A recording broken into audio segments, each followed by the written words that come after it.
Top Marco Top. Isu bola panas mengguncang Jakarta. Shin Tae-yong diam-diam kembali ke Indonesia, siap bertemu Nova Arianto. Kata STY ini sifatnya rahasia, tapi yang jelas saya akan banyak didatangi kawan-kawan dari Timnas Indonesia.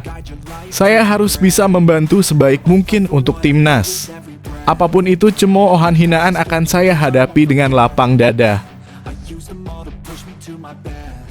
Bikin bangga, Jens Raven pecah hening, komentar mengejutkan soal Mauro Zylstra dan Kanesnya di SEA Games 2025.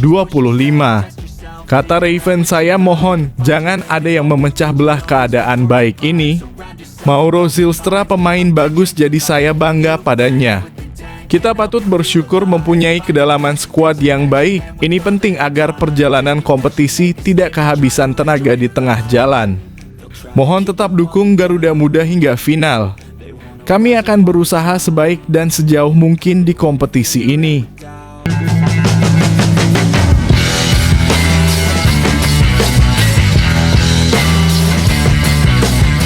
Sebelum kita lanjut ke berita terlengkapnya, alangkah mulianya bagi kalian untuk tekan tombol like, dan yang belum subscribe, tolong subscribe channel ini. Top Marco Top. Isu bola panas mengguncang Jakarta. Shin Tae-yong diam-diam kembali ke Indonesia, siap bertemu Nova Arianto. Kata STY ini sifatnya rahasia, tapi yang jelas saya akan banyak didatangi kawan-kawan dari Timnas Indonesia. Saya harus bisa membantu sebaik mungkin untuk Timnas. Apapun itu, cemoohan hinaan akan saya hadapi dengan lapang dada. Sebuah kabar menghebohkan beredar dari harian lokal Jakarta Rumor yang langsung mengejutkan publik sepak bola Indonesia. Mantan pelatih Timnas Indonesia yang pernah membawa perubahan besar, Shin Tae-yong, dikabarkan sedang berada di tanah air. Lebih mengejutkan lagi, ia disebut-sebut akan bertemu dengan pelatih Timnas U20, Nova Arianto, untuk membahas sesuatu yang digadang-gadang sangat penting bagi kondisi sepak bola Indonesia saat ini. Berita ini muncul tiba-tiba tanpa tanda-tanda sebelumnya. Tak ada unggahan di media sosial, tak ada pengumuman resmi, dan tak ada bocoran agenda. Namun desas-desus yang beredar di kalangan pecinta sepak bola cukup kuat. Shin Tae-yong datang bukan sekadar liburan. Ada sesuatu yang ingin ia sampaikan atau kerjakan bersama Nova Arianto. Topik apa yang akan dibahas? Tidak ada yang tahu pasti. Namun spekulasi langsung bermunculan, mulai dari rencana kolaborasi teknis, evaluasi program pembinaan usia muda, hingga kemungkinan konsultasi khusus untuk memperbaiki performa Timnas yang belakangan ini terus menjadi sorotan. Yang membuat publik semakin penasaran adalah rekam jejak hubungan profesional antara Shin Tae-yong dan Nova Arianto. Keduanya pernah bekerja dalam satu sistem yang sama saat Shin masih menukangi tim nasional. Nova, yang saat itu menjadi bagian dari struktur staf kepelatihan, tentu memiliki kedekatan tersendiri dengan pelatih asal Korea Selatan tersebut. Chemistry itu membuat rumor pertemuan ini semakin masuk akal dan semakin memicu rasa ingin tahu publik. Apakah Shin Tae-yong akan memberikan masukan khusus? Ataukah Nova Arianto meminta saran dari mantan mentor yang sudah sangat memahami karakter para pemain Indonesia? Apapun kemungkinan itu, satu hal yang pasti, jika pertemuan ini benar terjadi, dampaknya bisa sangat besar. Situasi Timnas Indonesia saat ini memang sedang berada di fase yang penuh tantangan. Performa yang naik turun, munculnya pemain-pemain muda potensial, hingga dinamika internal tim yang terus berkembang, membuat banyak pihak menilai bahwa masukan dari figur berpengalaman seperti Shin Tae-yong bisa menjadi angin segar. Bahkan beberapa pengamat menduga jika rumor ini benar, Shin mungkin ingin memberikan sentuhan terakhir pada pondasi yang ia bangun selama bertahun-tahun melatih di Indonesia. Di sisi lain, Nova Arianto dikenal sebagai sosok pelatih yang memiliki pendekatan modern dan sangat dekat dengan pemain muda. Ia tidak segan memadukan gagasan baru dengan pengalaman senior. Jika benar ia berdialog langsung dengan Shin, kolaborasi pemikiran keduanya bisa menghasilkan formula baru untuk mengoptimalkan performa timnas U-Strip 20 yang sedang mempersiapkan diri menghadapi kompetisi penting. Menariknya, rumor ini tidak hanya memicu rasa penasaran supporter, tetapi juga memunculkan reaksi beragam dari netizen. Ada yang antusias dan berharap Shin benar-benar kembali memberikan kontribusi dalam bentuk apapun. Ada pula yang berspekulasi lebih jauh, menduga bahwa kehadirannya mungkin berkaitan dengan proyek jangka panjang yang sebelumnya sempat tertunda. Spekulasi semakin liar ketika beberapa foto kabur di media sosial menunjukkan sosok mirip Shin Tae-yong di sebuah bandara internasional di Jakarta. Meskipun belum ada verifikasi, foto itu cukup membuat dunia maya semakin gaduh. Banyak yang bertanya jika ia benar berada di Indonesia, mengapa begitu diam-diam? Apakah ini bagian dari agenda pribadi? Ataukah sebuah misi khusus? Harian lokal Jakarta yang pertama kali memunculkan laporan ini pun hanya menyebutkan sumber internal tanpa detail waktu, lokasi, atau agenda pasti.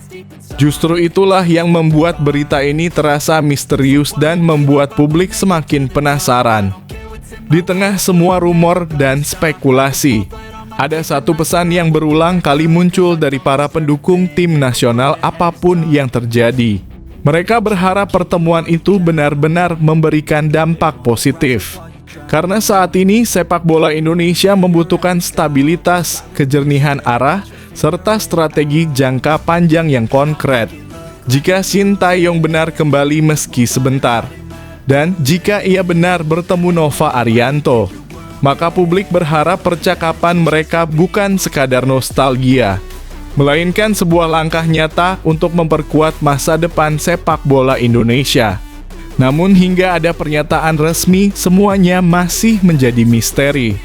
Satu hal yang pasti, kabar ini sudah cukup untuk membuat publik menahan napas, mata tertuju pada perkembangan selanjutnya. Apakah Shin Tae-yong benar-benar datang? Apakah ia akan bertemu Nova Arianto? Dan apa sebenarnya hal penting yang dikabarkan akan mereka bahas? Jawabannya mungkin akan segera terungkap. Untuk saat ini, publik hanya bisa menunggu dengan rasa penasaran yang semakin memuncak. Video ini hanya ilustrasi harapan kami timnas agar jadi jauh lebih balik lagi.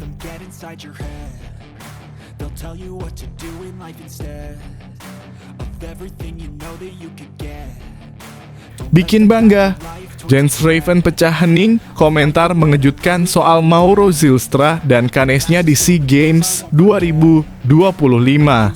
Kata Raven, saya mohon jangan ada yang memecah belah keadaan baik ini. Mauro Zylstra pemain bagus, jadi saya bangga padanya.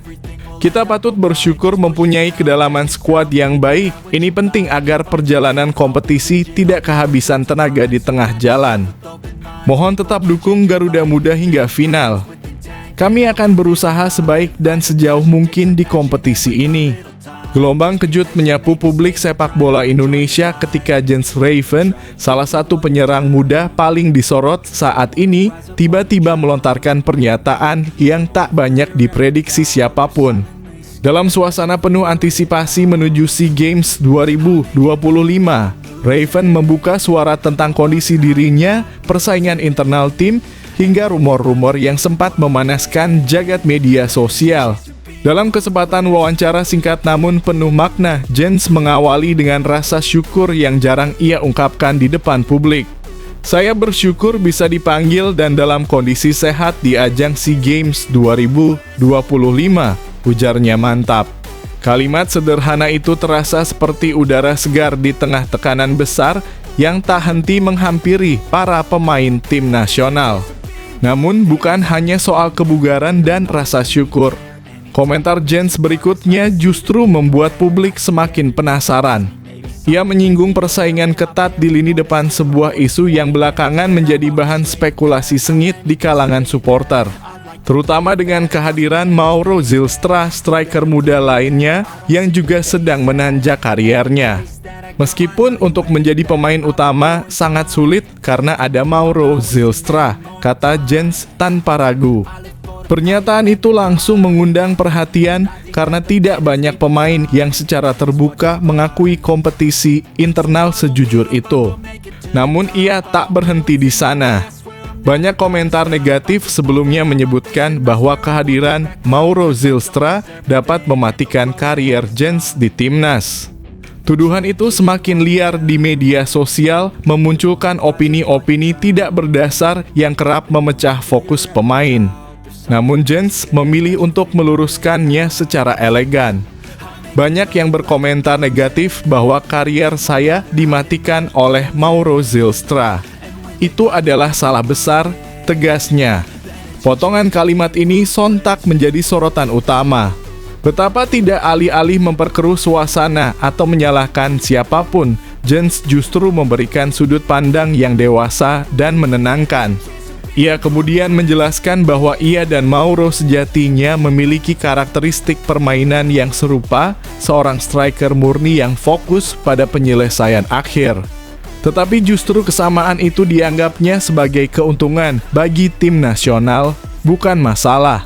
Karena Mauro Zylstra tipikalnya sama dengan saya sebagai striker murni. Justru saya bahagia karena di timnas banyak opsional, sambungnya. Kalimat ini seakan menegaskan bahwa persaingan bukanlah musuh, melainkan pendorong untuk tumbuh dan meningkatkan kualitas, sebuah pesan yang jarang diungkapkan pemain muda di tengah tensi kompetitif yang begitu tinggi. Lebih jauh, Jens menekankan bahwa perjalanan di SEA Games tidak hanya soal siapa yang menjadi starter, tetapi tentang bagaimana seluruh komponen tim bergerak menuju satu tujuan. Kompetisi menurutnya panjang dan melelahkan. Sebuah turnamen multi-event seperti SEA Games membutuhkan strategi matang, kedalaman skuad, serta rotasi pemain yang seimbang. Kompetisi ini panjang, jadi harus bermain secara tim dan pastinya butuh pengganti yang sepadan, jelasnya. Disinilah kepribadian Jens terlihat matang, berpikir luas, dan tidak terjebak dalam ego pribadi. Ia memahami bahwa timnas bukan panggung individual, melainkan tempat semua pemain saling melengkapi dan menguatkan. Pernyataan-pernyataannya memicu rasa bangga dari para pendukung. Dalam era ketika konflik internal sering menjadi bahan konsumsi publik, Jens justru hadir dengan pandangan teduh yang mengajak supporter untuk melihat gambaran besar bahwa kekuatan tim nasional bukan ditentukan oleh satu nama, tetapi oleh solidaritas kolektif. Menutup komentarnya, Jens menyampaikan pesan penuh keyakinan dan harapan kepada seluruh masyarakat Indonesia. Tetap dukung kami di SEA Games 2025. Ujarnya, seolah menegaskan bahwa perjalanan tim ini baru saja dimulai. Sebuah ajakan sederhana tetapi penuh semangat menggambarkan bahwa dukungan publik adalah energi yang tak tergantikan bagi para pemain. Kini dengan pernyataannya yang menyentuh sekaligus mengejutkan itu, Jens Raven tidak hanya menenangkan rumor yang beredar, tetapi juga menunjukkan sikap profesionalisme yang patut diapresiasi. Di balik persaingan sengit yang diberitakan media, ada ikatan kuat dan saling menghargai antara dirinya dan Mauro Zylstra. Dua striker muda ini justru saling mendorong untuk menjadi lebih baik, demi satu impian besar membawa Indonesia bersinar di SEA Games 2025. Apakah mereka akan menjadi duet mematikan atau pesaing sehat yang saling mengisi?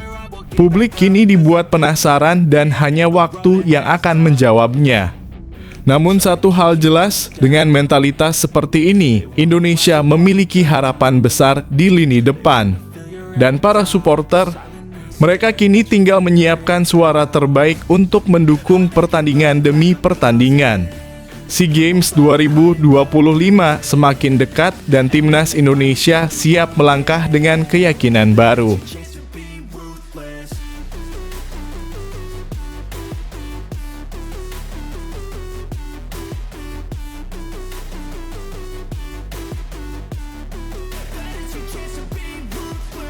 Indonesia ditunjuk sebagai tuan rumah FIFA Series 2026. Erick Thohir sampaikan apresiasi dan harapan besar untuk sepak bola tanah air. Terima kasih FIFA, terima kasih Bapak Presiden Prabowo. Saya harap di event skala dunia ini Timnas Indonesia bisa mendapatkan pembelajaran yang luas karena lawan-lawannya nanti tidak akan kaleng-kaleng, semua ditentukan FIFA peraturannya. Indonesia kembali mencatatkan namanya di panggung internasional setelah resmi ditunjuk sebagai salah satu tuan rumah FIFA Series 2026. Penunjukan ini mendapat sambutan positif dari Ketua Umum PSSI Erick Thohir yang menilai bahwa kepercayaan FIFA merupakan bukti bahwa sepak bola Indonesia terus menunjukkan perkembangan signifikan dalam beberapa tahun terakhir. Gelaran ini dijadwalkan berlangsung pada jendela internasional Maret hingga April 2026 dan akan mempertemukan negara-negara dari berbagai konfederasi dalam rangkaian pertandingan persahabatan level FIFA. Keputusan FIFA menunjuk Indonesia bukanlah proses yang terjadi dalam semalam. Menurut Erick Thohir, pencapaian ini merupakan hasil dari kerja keras panjang, diplomasi olahraga, serta rekam jejak penyelenggaraan event yang semakin baik. Sejak sukses menjadi tuan rumah Piala Dunia U-Strip 17 2023, Indonesia memang banyak mendapat sorotan positif dari komunitas sepak bola internasional. Penyelenggaraan yang rapi, dukungan penonton yang luar biasa, hingga kesiapan infrastruktur menjadi alasan kuat FIFA kembali memberikan mandat penting kepada Indonesia. Erick Thohir menyampaikan rasa syukur dan apresiasinya kepada semua pihak yang telah berkontribusi, termasuk pemerintah. Ia menegaskan bahwa dukungan Presiden dan jajaran kementerian terhadap pengembangan sepak bola nasional menjadi faktor yang tidak bisa dipungkiri. Dengan kerjasama yang solid, Indonesia mampu menunjukkan bahwa negara ini siap menggelar event dengan skala global dan memenuhi standar tinggi yang ditetapkan FIFA. Menurut Erick, FIFA Series 2026 bukan hanya tentang prestise. Lebih dari itu, ajang ini adalah kesempatan emas bagi sepak bola Indonesia untuk berkembang. Dengan hadirnya tim-tim dari berbagai konfederasi, pemain dan pelatih Indonesia akan mendapat pengalaman bertanding yang berharga. Selama ini kesempatan menghadapi lawan dari Eropa, Afrika, atau Amerika Latin terbilang jarang, sehingga FIFA Series menjadi akses penting untuk menguji kualitas dan strategi tim nasional.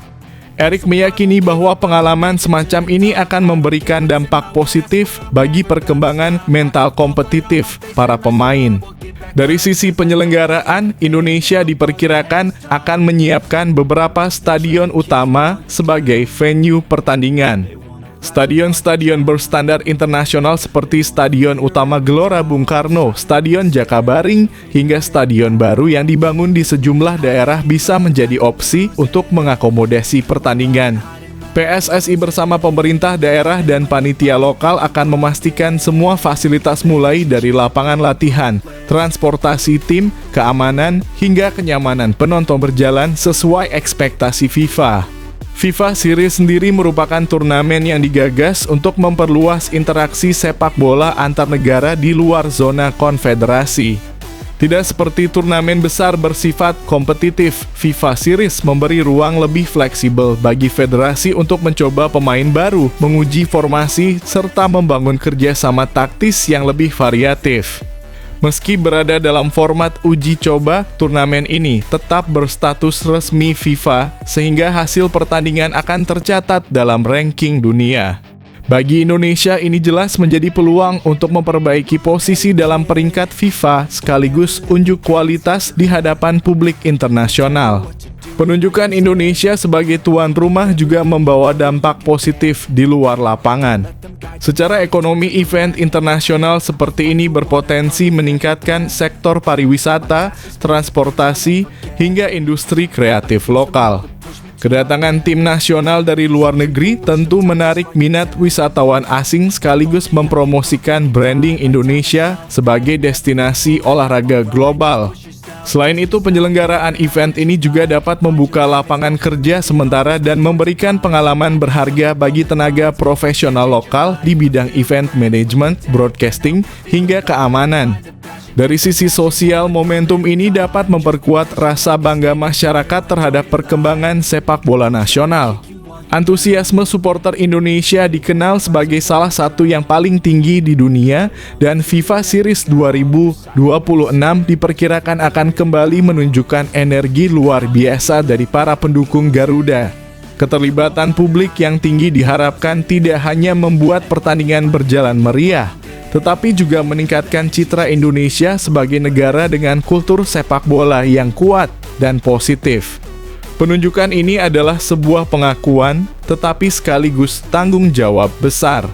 Indonesia kini berada dalam posisi strategis untuk menunjukkan kemampuannya sebagai tuan rumah yang kompeten, sekaligus sebagai negara yang tengah membangun masa depan sepak bola yang lebih cerah. Masyarakat pun menantikan bagaimana timnas Indonesia akan tampil di hadapan publik sendiri dalam ajang bergengsi ini, sebuah kesempatan yang tidak datang setiap hari.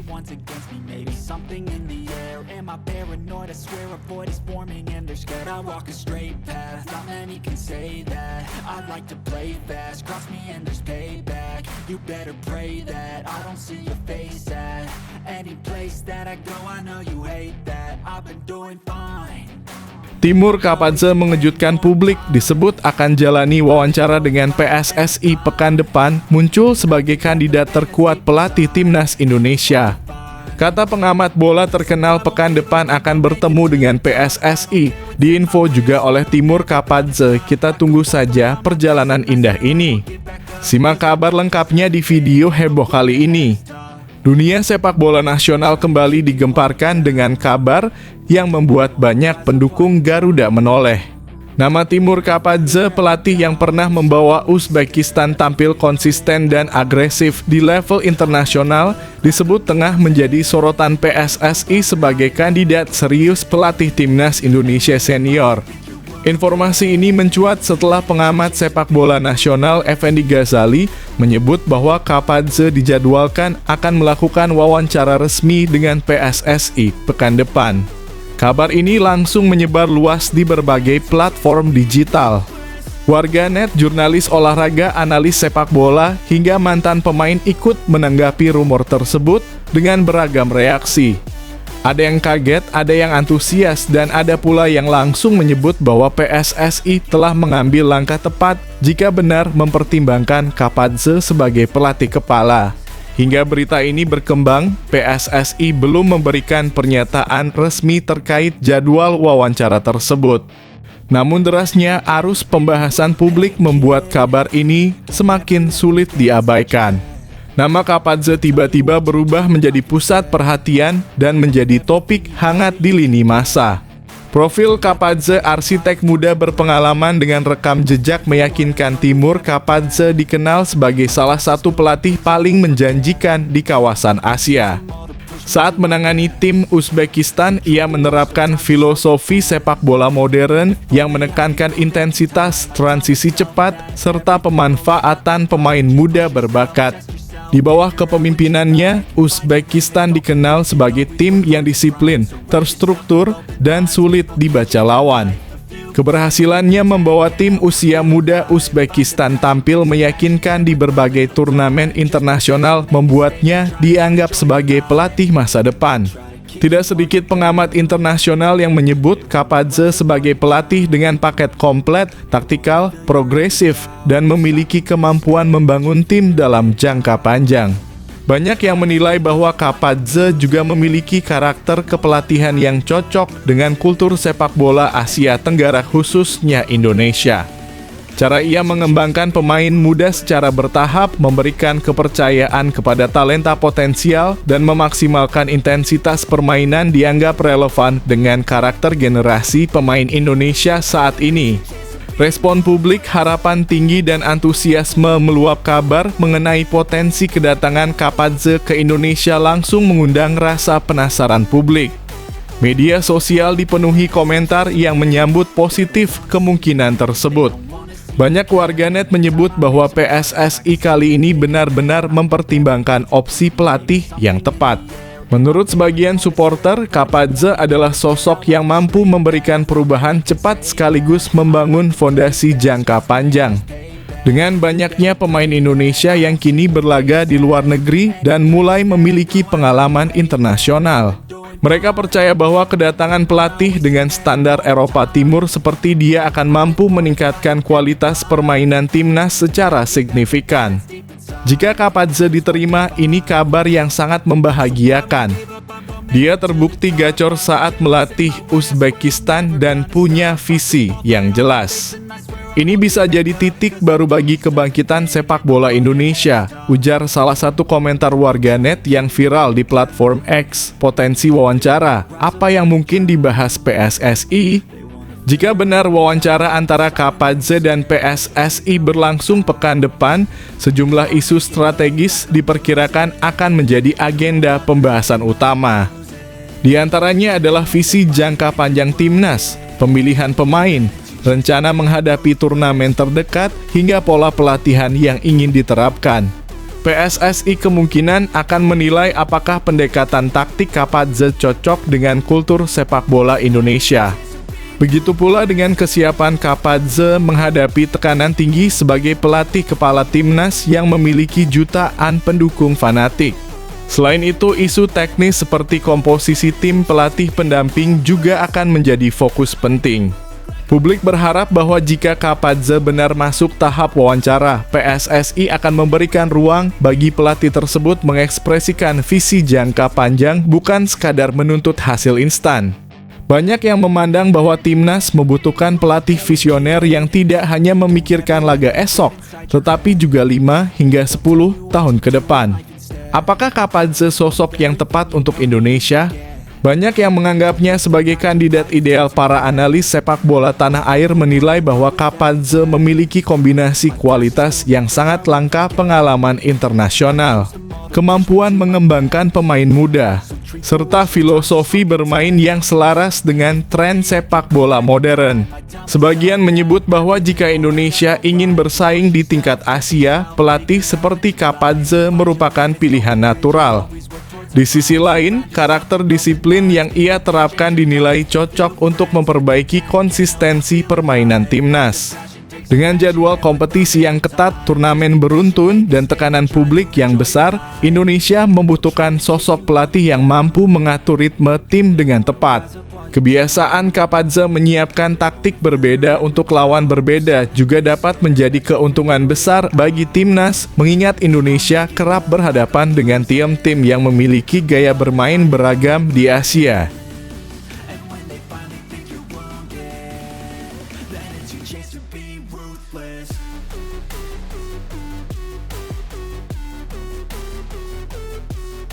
Erling Haaland kini resmi menyandang status sebagai salah satu pemain termahal di Liga Inggris, bahkan menjadi pemain gaji tertinggi di Liga Inggris. Namanya mulai melambung sejak menjadi mesin gol Borussia Dortmund dengan catatan luar biasa 86 gol dari 89 laga. Tak heran Manchester City langsung jatuh hati dan kini ia 2 kali berturut-turut menjadi top skor Premier League. Dengan prestasi itu, Haaland menjadi pemain dengan gaji tertinggi di Man City dan Premier League. Setiap musim ia menerima 27,3 juta pound sterling setara 598 miliar rupiah. Total kekayaannya memang tak dipublikasikan secara pasti, namun penghasilannya sangat fantastis. Forbes menempatkannya sebagai pesepak bola dengan bayaran kelima tertinggi pada 2025 mencapai 80 juta dolar AS. Angka itu termasuk 20 juta dolar dari sponsor seperti Nike, Breitling Media, hingga Unilever, ditambah pemasukan dari media sosial. Belum lagi bonus dari Manchester City yang diperkirakan mencapai 18,2 juta pound sterling, membuat total gajinya bisa menyentuh 45,5 juta pound sterling per musim. Tak heran ia menjadi pemain termahal di Premier League. Bagaimana menurut kalian, apakah angka sebesar itu pantas untuk Haaland?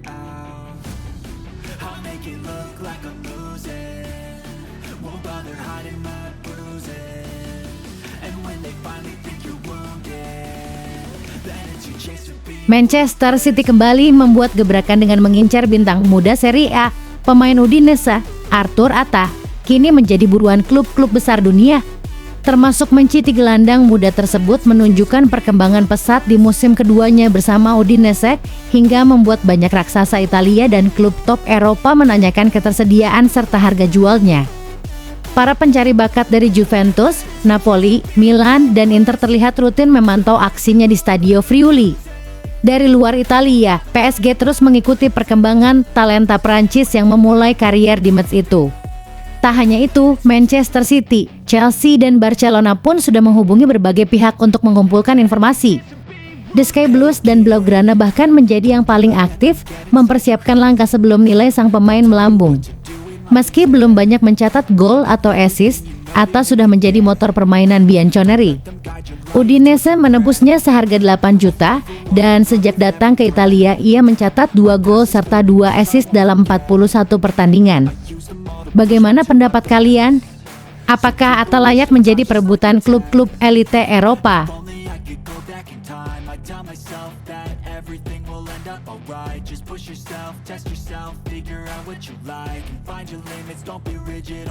Rodrigo Goes buka peluang hengkang dari Real Madrid, Manchester City terdepan bikin gempar. Rodrigo Goes dikabarkan siap meninggalkan Real Madrid pada bursa transfer Januari 2026. Winger asal Brasil itu mulai kehilangan kesabaran karena jarang mendapat menit bermain di bawah pelatih baru Xabi Alonso. Dari 12 laga La Liga musim ini, ia hanya 4 kali menjadi starter dan baru mencetak 2 gol. Membuatnya semakin frustrasi meski sebelumnya dianggap bagian penting dari proyek masa depan Los Blancos. Persaingan sengit di lini depan menjadi alasan utama menipisnya peluang Rodrigo. Posisi winger kini dikuasai deretan bintang seperti Vinícius Junior, Kylian Mbappé, Brahim Diaz, Endrick, hingga Franco Mastantuono. Madrid sebenarnya ingin mempertahankannya hingga akhir musim, namun sang pemain mulai membuka peluang untuk hengkang demi menit bermain reguler. Manchester City muncul sebagai kandidat terkuat. Pep Guardiola menilai gaya bermain Rodrigo sangat cocok dengan sistem cepat dan kolektif miliknya. City disebut siap menawarkan 6.080 juta euro dan gaji sekitar 10 juta euro per tahun untuk membawanya ke Etihad. Rodrigo pun dilaporkan tertarik mencoba tantangan baru di Premier League. Menurut kalian, apakah Rodrigo sebaiknya pergi demi kariernya atau bertahan dan berjuang di Madrid?